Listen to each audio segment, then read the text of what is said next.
Welcome, friends. You are listening to Conversations with Consequences. This is the weekly radio show and podcast of the Catholic Association, where you get witty and charming conversation about the topics that matter to you with the leading thinkers of our time. If you're listening on the radio, you're listening at 11 a.m. on Friday on the Guadalupe Radio Network.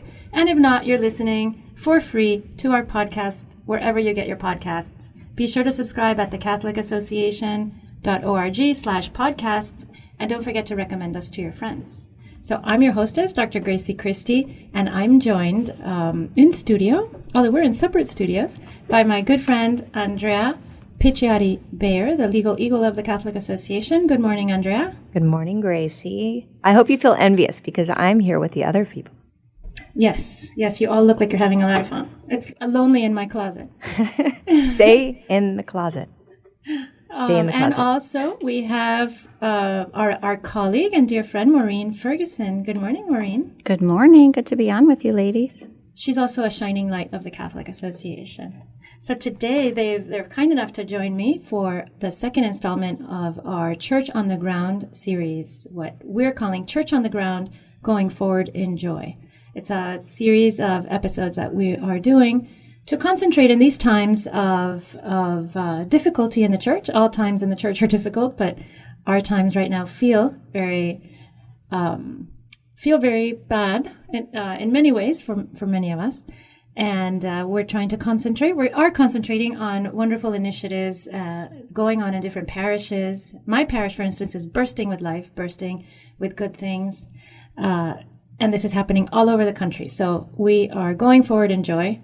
And last episode was we had Father Pollard, who talked to us about the way his parish has found a lot of life and faith and vibrancy in the Latin Mass. And today we have another pastor of another parish who's joining us, this time Father Bill Byrne. He's the pastor of Our Lady of Mercy in Potomac. Good morning, Father. Good morning. Thank you so much for joining us. It's a delight. I'm just sad we're not in Miami right now. No, you don't want to be in Miami right now. There's a hurricane. There's a hurricane coming. Otherwise, I would say yes. You're very unfortunate not to be in Miami. But never right invite now, a priest if you don't expect yes to be the answer. Just one piece of advice, all right? We actually happen to have a room that's perfectly disposed for a priest, Father. So after this, I'll send you all the information. And Perfect, this is your home in Miami from now on. Excellent. So, Maureen, is Father... Okay, I should have known this before, but is Father Byrne your pastor? Father Bill is my pastor at Our Lady of Mercy in Potomac, Maryland. And we are so blessed to have him. And I know we're going to start delving into Bishop Barron's excellent new book called Letter to a Suffering Church. But before we do that, we just want to hear a little bit about Father Bill. And we would love to hear about your path to the priesthood. I know this year is the 25th anniversary of your ordination. Yay. That's awesome. And your priesthood has just been a gift to so many people. But I always love hearing a good vocation story. So tell us about your path to the priesthood. My delight. I'm the youngest of 8 children, right from D.C. area. So I grew up in McLean, Virginia. I was born in Washington. And I had faithful Catholic parents. They were daily communicants. Interestingly enough, my 2 best friends growing up, both of their dads were daily communicants. Huh. So I grew up thinking, well, that's what dads normal. do. That's normal. That's kind of what normal people do. That's what The Dad power should of do. example. Wow, So baby of beautiful. 8. And another thing that happened, my father was a doctor, so he had a whole different call schedule, as Gracie would know. He was a surgeon, and so we never had to go to Mass together. We just went to Mass once you could ride a bike. Beautiful. And so it was one of those things there was never the stress of like having to all line up and be in the right clothes or anything. As long Like as the you Von get your- Trapps. When you were, exactly. And when get you there Nice. on time. well, we were always on time. Very nice for your mother, I have to doubt. say. And so one of the things, if you went to Mass with my dad when he was on Sunday mornings, if my mom was like doing some kind of Eucharistic minister or something like that, he would take you out to breakfast. And we would all go out to IHOP afterwards, anyone who went to Mass with him. And then we would he would take us on rounds with him in the hospital. He was a surgeon. So luckily, this is all before HIPAA regulations. And so he would, we'd go walking down the hall, and there'd be like 5 kids in tow, and he would point out stuff. And so 3 of my siblings are all doctors. So, Great. And I was the one who looked at it and said, "Oh my, that's disgusting. I don't want to do that." So I grew up in a family. My uncle was a priest, or is a priest in heaven with of the Archdiocese of New York. So it was all part of a normative thing. So the Lord had it in my heart. I was thinking about it when I was a student at the College of the Holy Cross, and I was thinking about being a Jesuit. And I went to their Come and See retreat as a junior to go and check it out. And I arrived at 8 at night, and I was driving down the road at 9 o'clock the next morning. Oh, wow. I was like, I don't think this is right. And Interesting. So I went to, something didn't fit right. No one said anything or anything. I just didn't have the right mojo feel. And but in my senior year, I was thinking about diocesan priesthood, and I told my parents, and my mom, being the wise mother of 8, said, "I would love to have a son who's a priest. I would hate to have one who was a priest." Huh. And she was right. I was too immature. I started college at 17. I was just too immature. You were a kid. Wise mother. And so I got a job teaching school at a little Catholic boys' school that I had gone to. And in that time, it started to take hold. And then I went to the North American College, and then I came back and have been assigned in parishes, and have been more in love today with my experience of the priesthood of Jesus Christ than I was 25 years ago, and that's saying something. Father, this is Andrea. When I was just starting my family, I've got 10 kids, and when there were just a couple kids, we went to a confirmation in Northern Virginia, and the bishop at the time, Bishop Laverty, said to all the parents sitting there, "Pay attention. Out of each of your families should come vocations." And it wasn't a numbers game, but it was really, like you said, the Lord is calling, and it's a lot easier when you're growing up in a faith-filled house. And it seems like that it was just one of those kind of course. And I think when there's religious or priests in the family, it makes it, or the family's engaged in the parish life, it just makes it more of a normative thing. It's not seen as such a colossal jump when it's this part and parcel of so when priests come to the house, they're just like family, and so your sons will be experiencing that, or your daughters will be thinking of religious life. My sister is a religious also, so That's awesome. She's a nun. We need to take a minute to hear about your sister. Just give us the skinny on your sister, because she's a pretty remarkable one. Sister Didi, whom President Trump just mentioned in his 4th of July speech, she was a surgeon in the Army and then became a nun. And I think she thought she was outsmarting them by staying in as a reservist and collecting extra money to help with the sisters in the convent. Every dollar counts. All she had to do was go to Walter Reed and read in her habit and read journals. And then she got called up and was sent to Afghanistan. No. 2 mothers were pretty mad about that. Mother Byrne, my mom, and Mother General. Yeah. So as soon as she was done, Mother General said, You're done. Out. You're done. But she went as a full bird colonel to Afghanistan. So she runs a clinic here in the city in Washington, D.C. for the poor. And That's beautiful. She's an amazing, joy-filled person. She is amazing. And I've also, speaking of amazing, I've met your mother, who is still going strong at 93. Is she 96 and a half. 96 and a half. That is amazing. We see her. She hits our parish for daily Mass sometimes and Sunday Mass sometimes. So speaking of our parish, you are the pastor of Our Lady of Mercy Church, which I feel so blessed to be a part of. My sister, who's from New York, she was visiting recently and came to Mass with us, and she could not get over the vibrancy of our parish. She couldn't get over that the pews were filled to overflowing, and everybody was dressed up and singing, and we had beautiful music, and kids ran off to youth group afterwards. And I mean, if you look at our parish bulletin, there's one ministry after another. There's, the hospitality of coffee and donuts after Mass. There's the health clinic where the doctors in the parish are donating their services. The Men of Mercy, the Walking with Purpose for Women, Mercy University, faith formation, confession before Sunday Masses, adoration between our two daily morning masses, between the 7 every day a.m. every day, between the 7 and 8:30 masses. And then our little chapel where people can stop in whenever they want to. Yes. So and that's the key, I think, to vitality as a Eucharistic-centered parish. It's not programs, it's Jesus. Yeah. So you can come up with as many programs as you want, show as many videos in people's living room, and that's not going to do it. It always has to initiate with the Lord. Christ-centered. And we do a program called Mercy U, where we have Dominican friars who are teaching at the House of Studies come up and do mini courses on the Gospel of John, taking people to another level of theological reflection. But that idea, which came in my heart in front of the Blessed Sacrament. So, I mean, that's the key to, I think, everything in the church is putting Jesus in the Eucharist at the center. Wow. And I know you do a daily holy hour. Yeah, that's the minimum.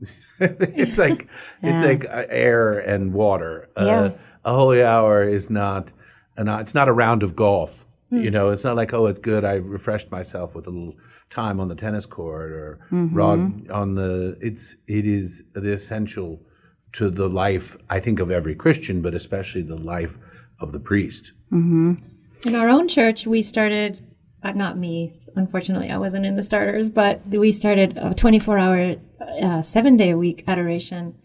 I think it was 15 years ago, and the parish is just booming with love and interest in faith at all levels. And like you said, a million ministries, and really, all of us attribute that kind of resurgence and interest to the fact that we have that presence of the sacrament always available. And the chapel's always filled. I've gone at 3 a.m. and found 10 people in prayer on a regular basis.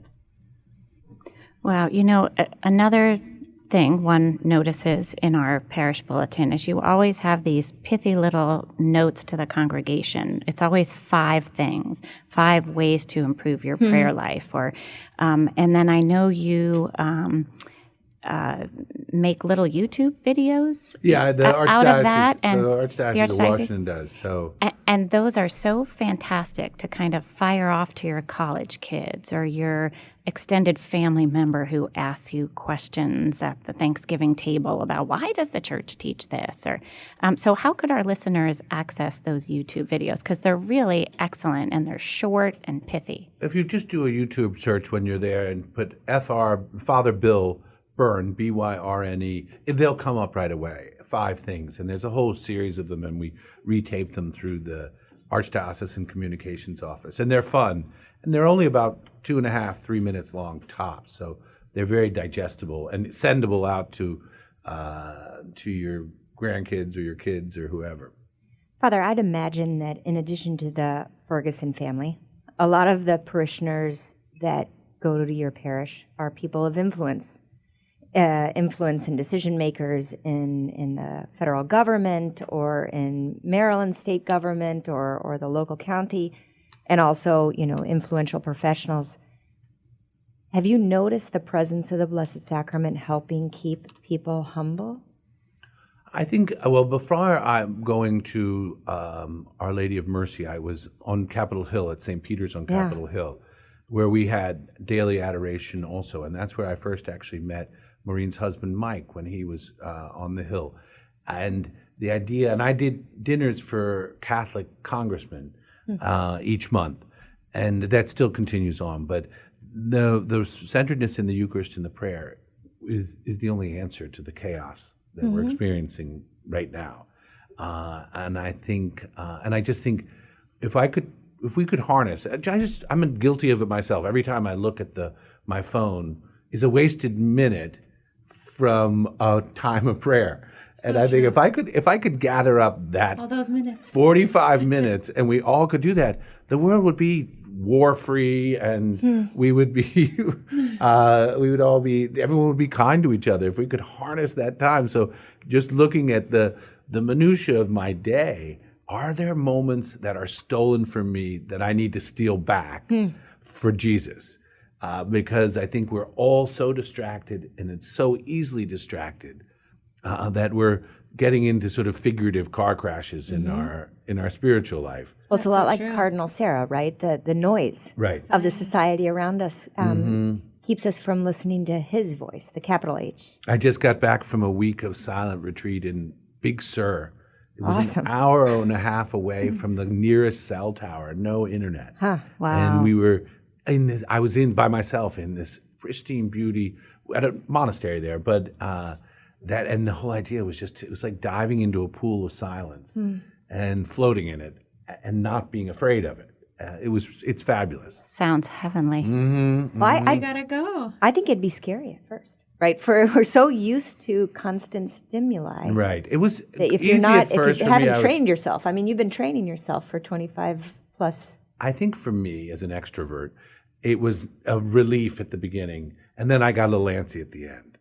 So I was like looking and saying, "Oh, is it time to pack my car yet?" Or you're just going to put all of those intentions into right, practice. and so that became a mortification right there. Now, Father Bill, you are one of the most joyful people that I know. And it's one reason you're so effective as a pastor. It's so attractive, the joy. And I know you call yourself a chronic optimist, I've heard you say. And you talk about finding happiness in the here and now. Can you talk to us a little bit about that? Yeah, I say chronically hopeful is how I describe myself. Chronically hopeful, because it's the virtue that was given to me in my baptism, and it's about being in the present with confidence in the future, not staring over the next mountain or looking in the rearview mirror. It's about knowing that this is why I'm here, is for this moment. Past is history, future is mystery. The beheading of John the Baptist was yesterday. Was it yesterday?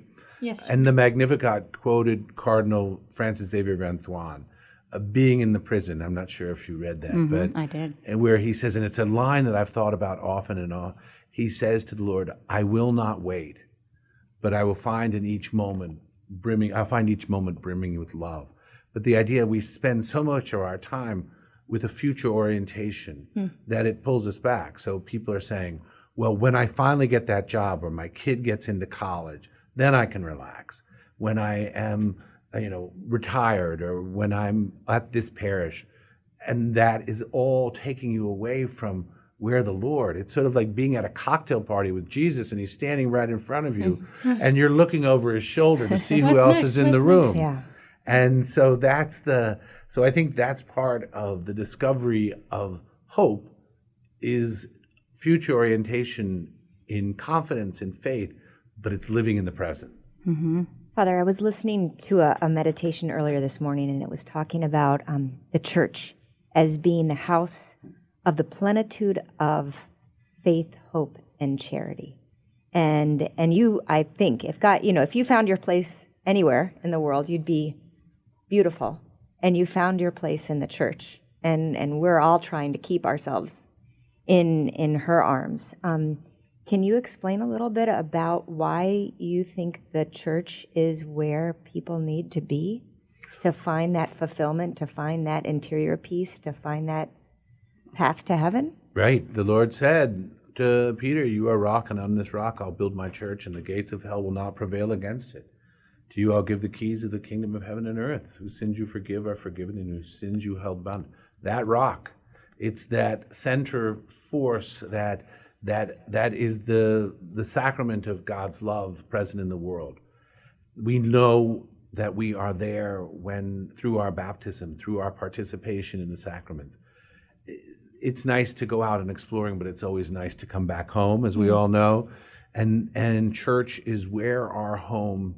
This is who we are. It's not just, and it's Christ's mystical body. So it's the plenitude of finding Christ in his church. But that said, it's been a tough year. It's been a hard year to be a Catholic. and so, but the Christ has never forsaken and will never forsake his church. And we're looking forward to getting into a discussion about Bishop Barron's book and the letter to a suffering church to discuss the past year. But before we do that, you mentioned sort of the sacramental life of the church. Can you tell us a little bit? I mean, you're there at the beginning of life, you're there at the end of life, you're there at the weddings, funerals, baptisms. Tell us a little bit about that. It really is. The life of a priest is magnificent, and because you walk with people at each point of the journey. So you're there at the joy of a baptism. You're feeding people daily with the Eucharist. You know, the Eucharist, I was explaining to a bride who's not Catholic, and she was trying to get it, and I said, if the Eucharist is a symbol, that's like going out on a date with a mannequin. It's just like, it has to be there. Why would Christ feed us with the pretend? And so that power of then helping people let go of burdens that they have been carrying around and are shackled by. But then there's the power of being there with people in grief and burying the dead. I always say to young priests, don't be afraid of those moments. Those people, you're not intruding into their sadness. What you're doing is they have been plummeted in their grief into the very darkest forest. And you show up into that darkness with a light, a torch, the light of Christ. And so it's not a scary time, it's a life-giving time. And so you take their hand and you say, follow me. It's not going to be easy, but the light of Christ is going to take us out of this darkness. It's interesting that even now that people are abandoning the church or feeling far away from the church in general, that in those moments of a terrible sadness or moments of joy, that they turn automatically to the church, to pastors like you, Father, and want that accompaniment, the accompaniment of that Pope Francis talks to us about, right? That the church has to be, that the church is supposed to be walking with each person and where the person finds themselves. Exactly, and I think there's a hesitancy. You know, if you're listening to this and you know someone who's in mourning loss right now, and it crosses your mind to text them a hello or to call them, that's the Holy Spirit. Mm-hmm. Do it. Send a little, don't delay. Don't delay. Send a little emoji. They don't have to respond.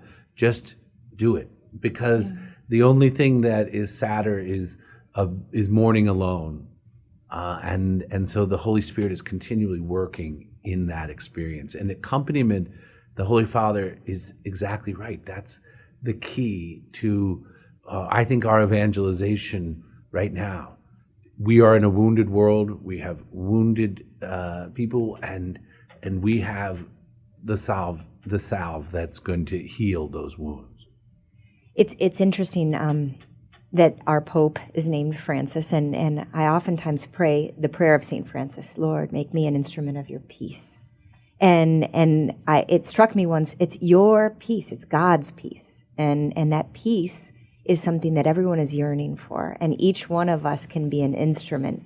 And if we're open to the grace, that and through the sacraments and through all the grace that the church can give us, we can be that connector, that kind of conduit, that channel, that to give people peace, interior peace. And then, you know, everything probably falls into place. I'm sure you've seen that. When people are in turmoil internally, everything's a disaster. It is, and I think the key to the whole thing is what you just said, where you said you are a channel, you're an instrument of God's peace. And so that means that you have to first have God's peace. Mm-hmm. You have to be seeking it. You have to be living in it, dwelling in it, marveling in God's talking to us all the time, the God winks. The Spirit is constantly working in us if we open our hearts to that. And so it is that to bring it, you are the channel. It's not your peace, it's His peace. Mm-hmm. And I have two young adult children. My two oldest children, I should say, are both engaged to be married. And I hope in your church, and I hope that the churches that my children are attending on Sundays have strong programs for them as to start their new lives, right? As they go forward. Oh, the music, that reminds us that we are going to break. Thank you for listening to Conversations with Consequences. We'll be right back.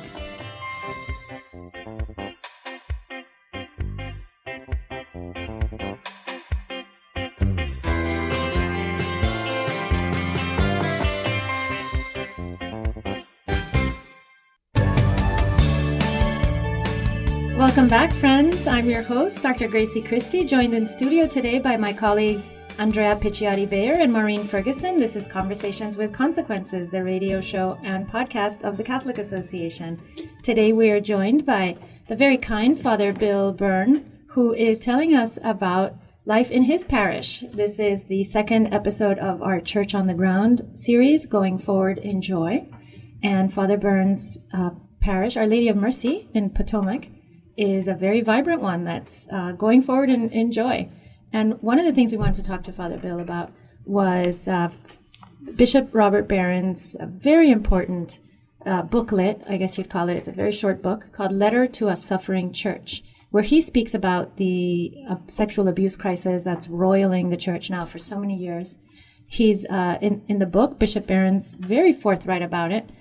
He doesn't pull any punches. He doesn't try to minimize the great suffering of so many people, whether directly affected or just trying to understand how these things could happen.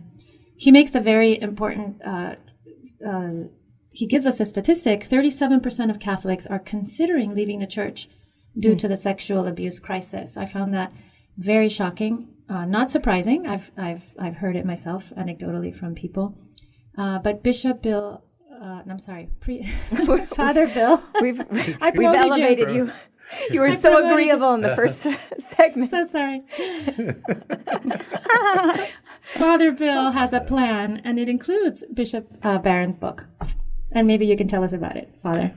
So I think this is a part and parcel of the larger way that we as a parish have been addressing is, I think radio silence throughout this whole process is a disaster. Mm-hmm. So if you're not saying it, it just sounds like or talking about it. If you're not addressing it in some way, then it just sounds like you're either burying your head in the sand or you're colluding. And Father Bill, you have taken it head on in our parish. You have addressed it repeatedly. So it's been excellent. So I did just that. I had listening sessions and we preached about it. And the listening sessions were brutal. We had one, it was an evening one, so I think people might have gone home and had a glass of vino or something, and they were a little more animated. But people that you see every day screaming at me. And at first, it was a very jarring and painful experience. But I realized that it was a privileged place to be, that they needed to talk to someone, and I was it.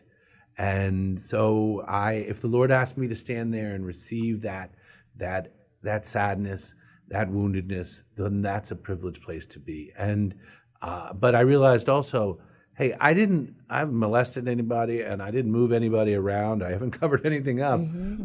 I'm the Delta gate agent when the flight's canceled. Mm-hmm. You know, it's like exactly. I didn't have anything to do with it, but here I am. Anger. Yeah. So that's what I just had to know that, and the Lord confronted me, but confirmed me in that. One of the things also that the Lord said was, I have this. And I have come to realize, and I believe firmly, that this past year is painful, but it's not the pain of death. It's the pain of childbirth.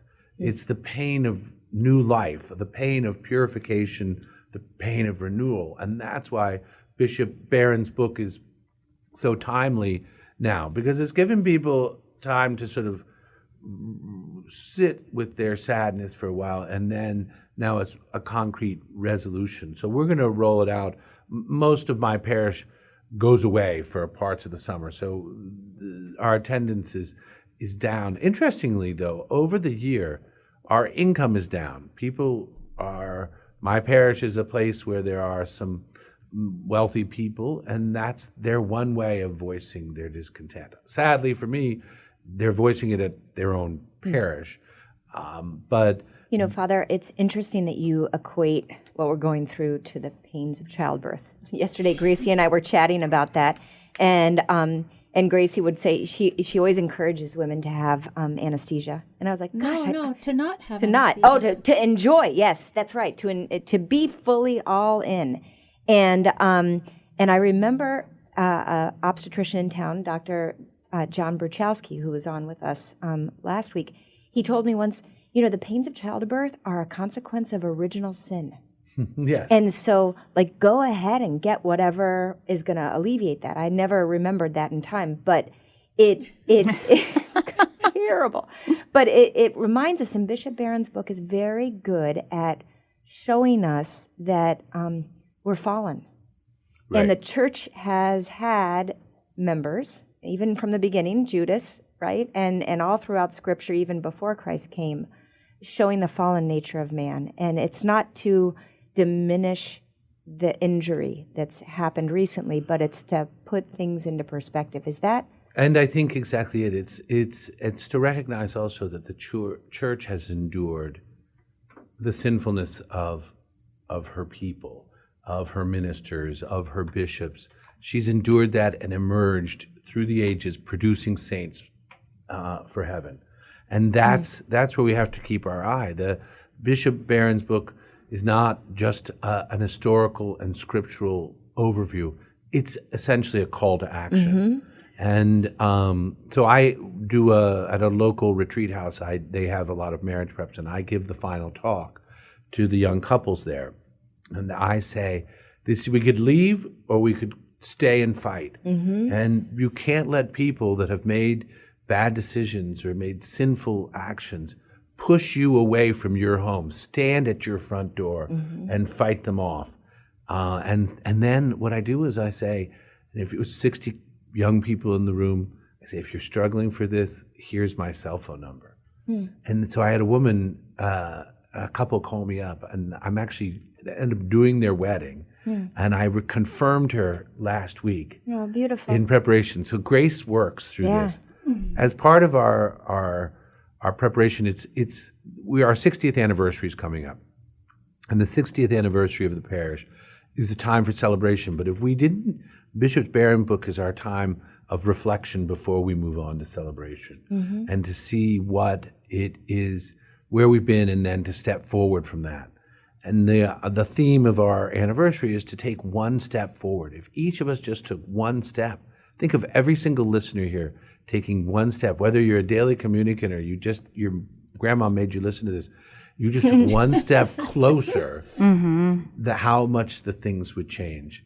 And to add some maybe sort of motivation or investment on my part, the books, which are very cheap to purchase, I'm paying for them out of my own money as my gift for my 25th anniversary to each and every family in the parish. It is so beautiful. So I want them to know that this is from me, not just another check that we cut out of the parish. From your heart. Wow. Everyone's going to have to read it now. Now everyone's going to have to read it. Exactly. And it's a delight, right? And it is. And you know, I gave this book to my older children. I told them to read it. And I said, but if you're going to read the first couple chapters, you have to finish it. Yeah, you have to get to the end. You have to get to the beautiful and challenging, compelling, inspiring conclusion of the book. Call to action. Call to action, Yes, because in the beginning, Bishop Barron places this, what's going on right now, he places it into its historical context, and he goes back many thousands of years to the Old Testament and the way that God revealed his intention about sex, right? And how sex is supposed to be placed in this holy space of marriage. Right. And all the difficulties that human beings have experienced with this concept as they wrestle with it. And then also the putting it into the history of the church itself. And it's rather, there's a couple chapters there which shocked me. Right. He very frankly discusses the dreadful parts of church history. He really lays out the diabolical nature of this scandal, that if you were trying to come up with a scandal to kind of tank the church, well, this is, you couldn't think up anything. A human mind could hardly think up such a strategy. But I always say one of the reasons I'm a Catholic is not just because of John Paul II and, these saintly popes that we've had. It's people like Alexander VI, who was a scoundrel and a dirty, rotten one. Yeah. And a Borgia Pope. The Borgia popes, and you think, Medici okay, popes, the church never fell into error. Never fell into doctrinal error. Always sailed through the darkest storm. And I think that's what Bishop Barron's book is telling us. Sailing through the storm, we're going to emerge stronger, more beautiful, more alive in the resurrection. And that's how we know that the church is not just another institution, right? Bishop Barron gives us this wonderful quote, which I knew from Hilaire Belloc, but it's one of my favorites. "The Catholic Church is an institution I am bound to hold divine, but for unbelievers, a proof of its divinity might be found in the fact that no merely human institution conducted with such knavish imbecility would have lasted a fortnight." What's great in reading the book is the call to action, right? And the call to action is not only to grow in our own holiness and to build up our own strength as a church, but to continue to proclaim the gospel and to be kind of with an audacious confidence to convert more people, right? The world needs the church. Right. And I'm sure you have stories of recent converts, the young woman that you just confirmed. Right. We baptized a guy last year who, and that was exactly what he said. I came to know Christ, and then I realized Christ was calling me to stand up for his church. And he came we baptized him at the Easter Vigil at Mercy. And we had many people come into the church, and I know you were saying earlier that the donations are down. Right.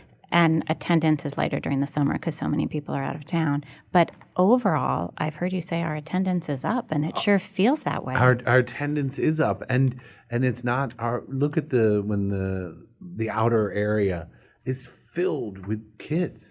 It is. It is, and all around my dog Zelly. At the end of Mass, she doesn't come into church, listeners. Good. She stays out as a She very better good. not. Yeah. She's the hound of heaven. Although I lived in South America and random dogs come in and out all the time. She's the greeter, the official evangelization greeter, but she's not an acolyte.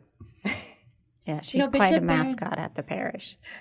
Bishop Barron, he says, so of course, the beginning of the book is all about putting this into context, the diabolical nature of it, and then the historical context and the divinity of the church. But then he talks about a couple things that we need to do going forward, right? Because it is a call to action. And one of them is the renewal of the priesthood. And what do you think about that, Father Bill? What does the renewal of the priesthood entail? Well, I think the renewal of the priesthood has been going on since for a while, especially since Pastoris Dabo Vobis, the post-synodal document under St. John Paul II, where we looked at human formation and psychosexual formation, took this all seriously. In the past, what it was did you get good grades? Not what kind of man are you, or are you becoming?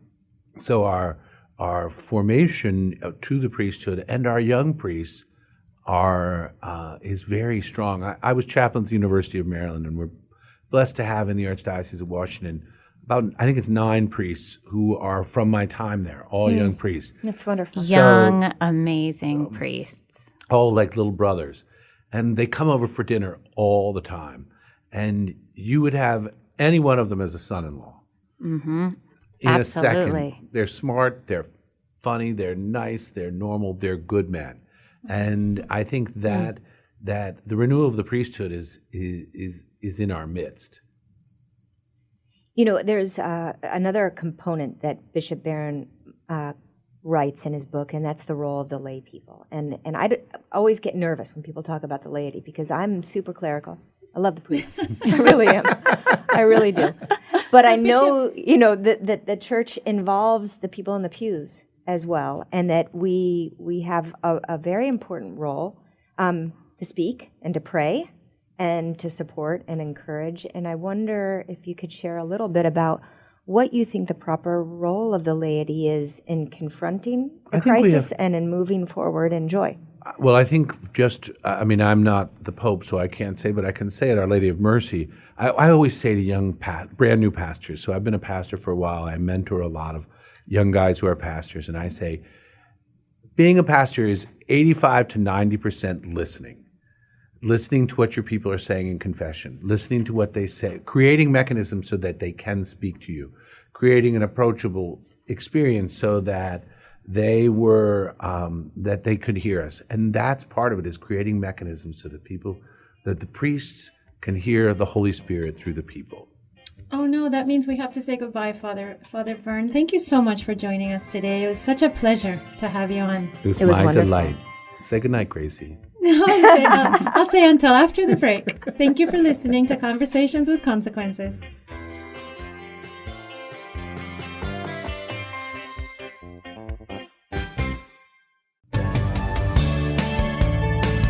Every morning, the Catholic Association reviews all the latest news and sends our subscribers a carefully curated collection of the most important news of the day. Items are specifically selected for a smart Catholic audience. Don't let the world take you by surprise. Subscribe to our daily media roundup at thecatholicassociation.org. This week, as is customary, Father Roger Landry gives us a short but brilliant homily on the coming Sunday's Gospel. Please stay tuned for Father Landry, and do look up his daily homily written in audio on his website, catholicpreaching.com. This is Father Roger Landry, and I'm happy once more to have a chance to enter with you into the consequential conversation Jesus wants to have with us this Sunday. Get ready. Jesus is going to say to us some very challenging words. It will be tempting for us to try to smooth them over as if he really doesn't mean them literally, but he does mean them. He says, if anyone comes to me without hating father and mother, wife and children, brothers and sisters, and even his own life, he cannot be my disciple. He gave us these challenging words precisely because he knew we needed them in order truly to be his disciples, to live in communion with him in this world, come to fulfillment of life with him in the next. He uses two images that set out why he speaks to us so forthrightly. First is of building a tower, that we have to have the supplies to finish the job. The second is going into battle, that we have to have the amount of troops necessary to defeat the enemy. I think a stronger image would be a plane pilots setting out for Europe without enough gas to cross the Atlantic. Unless we're prepared, we won't make the journey of the Christian life. Unless we have the supplies, we'll end up dead. Jesus is calling us to reflect on what it means, what it's going to take to achieve the end of our discipleship. He tells us that if our goal is truly to be his disciple, we've got to face three things we're tempted to overlook.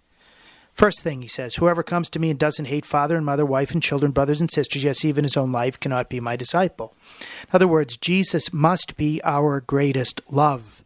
We must love him more than we love ourselves and our loved ones. Jesus can't be just part of our life. He has to be the center. Hate here means not to detest, but to put in second place, because God needs to be in first place. Second thing Jesus says is, whoever does not carry the cross and follow me can't be my disciple. We can't be his follower unless we're prepared to suffer out of love for him and others. There are many Christians, including some priests, who seem to behave as if the life of a disciple is supposed to be easy, as if Jesus said, pick up your pillow, take your warm cuddly blanket and follow me. Jesus talked rather about the cross. We have to get out of our mind that we can have a type of bargain discipleship, a Christianity light, in which we're somehow able to have God and all our idols too. Such a Christianity doesn't really exist. Unless we're intent on embracing the cross, eventually we'll reach our breaking point and be unfaithful to the Lord. Third thing he says is, none of us can be his disciple unless we give up all our possessions. In other words, we can't be his follower if, like the rich young man, we're unwilling to give up our stuff in order to follow him. This is to prevent us from serving the golden calf. Jesus said elsewhere in the gospel, we can't serve two masters. We'll either hate one or love the other. He then gave us a clear practical application of that truth, that we can't serve both God and money. We have to make the choice. Unless we give up our love of mammon, unless we make the concrete choice not to serve it, then we can't be his faithful follower. By his statement about giving up all our possessions, he doesn't mean that we necessarily have to liquidate our bank accounts tomorrow. What he's saying is that all of our possessions need to be dedicated to him. They must all be part of our service of him and of his kingdom, because after all, he gave all of those to us in the first place. These are all what we might say preconditions that we need to be faithful to the Lord as a disciple. We need to love him most. We need to be willing to suffer with him who suffered for us. We need to treat him as the greatest treasure, worth more than all possessions or kingdoms of the world. If we're not right on these things, the odds are that we won't be capable of remaining faithful all the way. There's one other crucial thing that Jesus teaches us this Sunday. He says that we're called to reflect before we build a tower or before we go into battle. We, especially Americans, are people of action. We roll up our sleeves and get down to work. In the spiritual life, we often do this too, starting from the time that we're children. We go about practices without reflection. But Jesus is calling us to pray about the type of life we must live and concretely get the resources that are required to finish the job. What are those resources? I wrote a book last year called Plan of Life, describing many of them. I'd urge you to get it on Amazon. It involves a prayerful strategy so that we might build a tower, win the war, and land safely on the eternal shore. That's what Jesus wants us to do. This Sunday, in the consequential conversation he will have with us, he will strengthen us to help us choose wisely. God bless you. Thank you, Father Landry, for our weekly treat. It's so kind of you to always join us and prepare us for Sunday. And it was such a treat to have Father Bill, my own pastor at Our Lady of Mercy Church in Maryland. Such a treat to have him on with us today. He's such a joyful example of the faith, and he really brings so many people closer to our Lord, and I just feel so blessed to be part of his parish. No, and Maureen, thank you for inviting him. I'm almost going to cross the Potomac. It would be worth it. It really would. Well, you take me to Mass with you next time I'm in D.C., Maureen. We'll do that. Well, you've been listening to Conversations with Consequences, a radio show and podcast of the Catholic Association, and I'm your host, Grazie Christie, joined today by Andrea Piccioti-Bayer and Maureen Ferguson, my colleagues at the Catholic Association. Thank you for joining us. Subscribe to our podcast and join us next week.